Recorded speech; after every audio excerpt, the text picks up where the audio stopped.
जैसे उज्जैन नगर निगम संपूर्णतः शराब की दुकानों से बंदी रहेगी। दतिया नगर पालिका, यहाँ भी यही पूरी शराब बंदी रहेगी।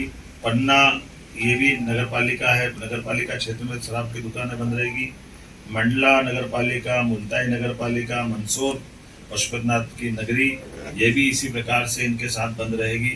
मैहर की माता जी का नगर पालिका क्षेत्र ये शराब की दुकान से प्रतिबंधित रहेगा। ओंकारेश्वर की नगर परिषद, महेश्वर की नगर परिषद, मंडलेश्वर की नगर परिषद, ओरछा और चित्रकूट की नगर परिषद और अमरकंटक, खास करके चित्रकूट और अमरकंटक हम सब ध्यान दें इस मामले में।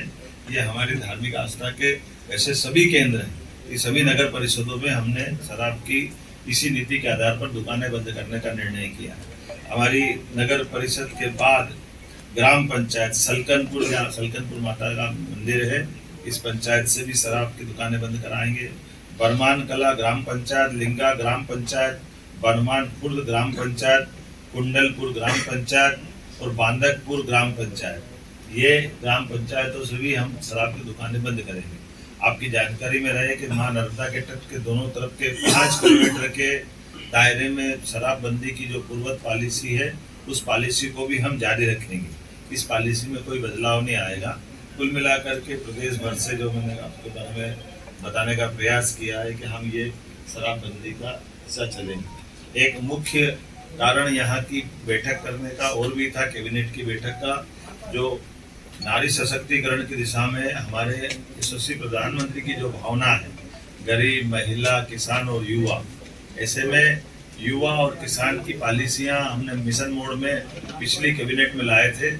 आज ये नारी सशक्तिकरण की दिशा में हमारे कैबिनेट का पहला ही एजेंडा था, जब हम अपनी बहनों की जिंदगी में बेहतर से बेहतर सरकार क्या मदद कर सकती है और स्त्री सशक्तिकरण का ये सबसे सक्षम उदाहरण राज्य बने, इस दिशा में हमने आज खासकर महिलाओं की सामाजिक आर्थिक विकास के उद्देश्य के लिए विमेन लीड डेवलपमेंट प्रयास के आधार पर हमने ये पूरा योजना बनाई है, जिसमें शिक्षा, स्वास्थ्य, पोषण, आर्थिक विकास और सुरक्षा, साथ ही साथ महिलाओं और बालिकाओं की विभिन्न सरकारी सेवाओं में पहुंच निश्चित हो, महिलाओं के आर्थिक स्वावलंबन, समाज में आर्थिक भागीदारी बढ़ाने के एकीकृत प्रयास करना, समाज में महिला और बालिका की सकारात्मक व्यवहार हेतु परिवर्तन, पुरुष संवेदनशीलता बढ़ाना, ये ऐसे कई प्रकार के कामों के साथ हमने मिशन मोड पे चलने का प्रयास किया है, जिसमें मिशन के प्रमुख लक्ष्य में जन्म के समय लिंगानुपात 5 अंक प्रति 1000 की वृद्धि में वृद्धि करना, बालिकाओं की 10 और उससे अधिक वर्षों की स्कूली शिक्षा में 5% की वृद्धि करना, मातृ मृत्यु दर में 10 अंकों की कमी लाना, महिलाओं के विरुद्ध अपराध में 5 अंक की कमी लाना, बाल विवाह में 5% की कमी लाना, महिला श्रम भागीदारी 3% की कमी लाना और मिशन के प्रमुख घटक में स्वास्थ्य और पोषण, शिक्षा और जीवन कौशल, आर्थिक स्वावलंबन, सुरक्षा और संरक्षण, संवाद से व्यवहार परिवर्तन इत्यादि कई प्रकार के ये मिशन मोड के प्रमुख घटक हैं। उम्मीद करेंगे नारी सशक्तिकरण की दिशा में यशस्वी प्रधानमंत्री श्रीमान नरेंद्र मोदी जी की भावना के अनुसार मध्य प्रदेश अपनी बहनों की जिंदगी को बेहतर करने के लिए योग्य भूमिका निभाएगा।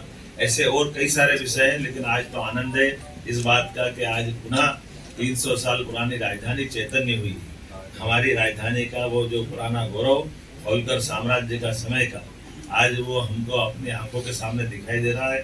होलकर साम्राज्य का तो यद्यपि सांस्कृतिक क्षेत्र बहुत बड़ा था, लेकिन भौगोलिक क्षेत्र छोटा था, लेकिन आज पूरे प्रदेश को लेकर के सारे निर्णय हमने दूरगामी दृष्टि से यहाँ लिए हैं। तो माँ अहिल्या माता का भी और माँ नर्मदा का आशीर्वाद भी हमारे साथ है। इस गौरवशाली क्षण में आप सब साक्षी बने। मैं प्रदेशवासियों को, देशवासियों को बधाई देना चाहूंगा, जिनके माध्यम से